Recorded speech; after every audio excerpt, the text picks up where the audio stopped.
పప్పు. ఇవి చూడండి, బ్యాళ్ళు, పెసరబ్యాళ్ళు,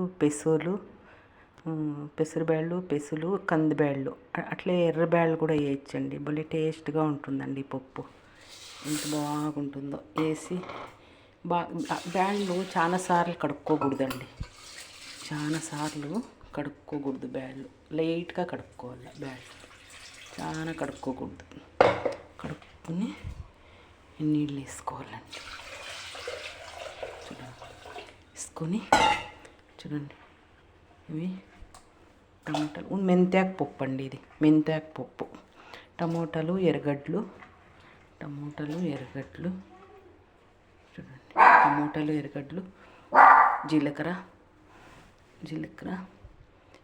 ఇది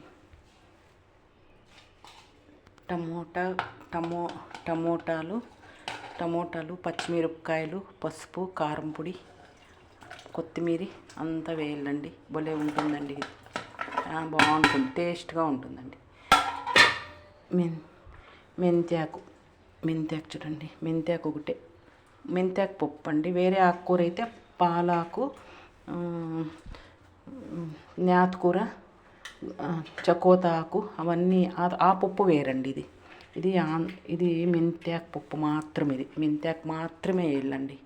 మెంతాకు మాత్రం వేసి కొంచెం కారం పొడి, కొంచెము ఇది వేయాల, కారం పొడి, కొంచెం పచ్చిమిరపకాయలు, కొంచెం కారం పొడి. అన్నీ పచ్చిమిరపకాయలు వేయకూడదు. కొంచెం కారం పొడి, కొంచెం ఇది వేయాల. 2-3 విజిల్ వచ్చిన తర్వాత ఇచ్చేసుకోవాలండి. చాలా టేస్ట్గా పప్పు అన్నంలోకి బాగుంటుంది, ముద్దులోకి బాగుంటుంది, పప్పులోకి అన్నింటిలోకి బాగుంటుందండి. ఇది చాలా టేస్ట్గా ఉంటుందండి. పప్పు చాలా వెరైటీగా టేస్ట్గా ఉంటుంది.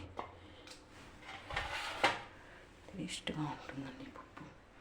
ఎప్పుడే కానీ పైనే పెట్టాలండి. ఇది విజిల్, చింతపండు పైనే పెట్టాల. బాగా టేస్ట్గా ఉంటుందండి. చాలా ఈ పప్పు చాలా బాగుంటుంది. చాలా బాగుంటుంది టేస్ట్గా. చాలా టేస్ట్గా ఉంటుంది. తెల్లగడ్డలు ఎక్కువ వేసుకోవాలి. ఎప్పుడే కానీ తెల్లగడ్డలు ఎక్కువ వేసుకోవాలండి. తెల్లగడ్డలు ఎక్కువ వేసుకొని చేసుకుంటే మళ్ళీ దించిన తర్వాత రాళ్ళు ఉప్పేసి కొంచెం ఉడికించిన తర్వాత మళ్ళీ చల్లగా అయిన తర్వాత ఎనుపుకొని తిరుగువాత వేసుకుంటే చాలా బాగా పచ్చి కరివేపాకు వేసుకోవాలండి. పచ్చి కరివేపాకు వేసుకొని తిరుగువాత వేసుకుంటే చాలా టేస్ట్గా ఉంటుందండి. బాగుంటుంది. ఇది మెంతాకు పప్పే సపరేటు, అన్ని ఆకుకూరలు పప్పు సపరేట్ అండి.